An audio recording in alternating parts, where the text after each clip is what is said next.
Рамазан бұл дұға айы, дұға жасайтын ай, яғни тілек тілейтін ай. Рамазанда екі нәрсені сұраңдар дейді.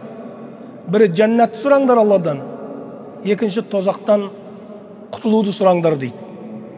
Біз тараух намазын оққан кезімізде Алладан сұраймыз: Нас'алукал джанната ва на'уду бика минан нар.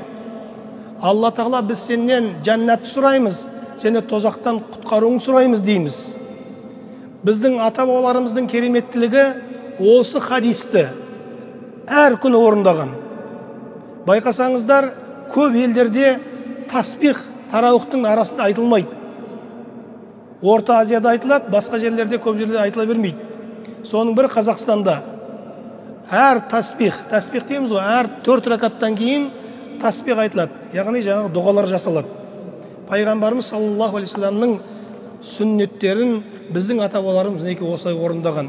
Әр күн ұмытпаңыз: Алла, өзіңнен жәннатты сұраймын, тозақтан өзіңнен пана тілеймін деген дұғаны ұмытпайық. Алла баршамыздың ниетімізді, тілегімізді қабыл етсін.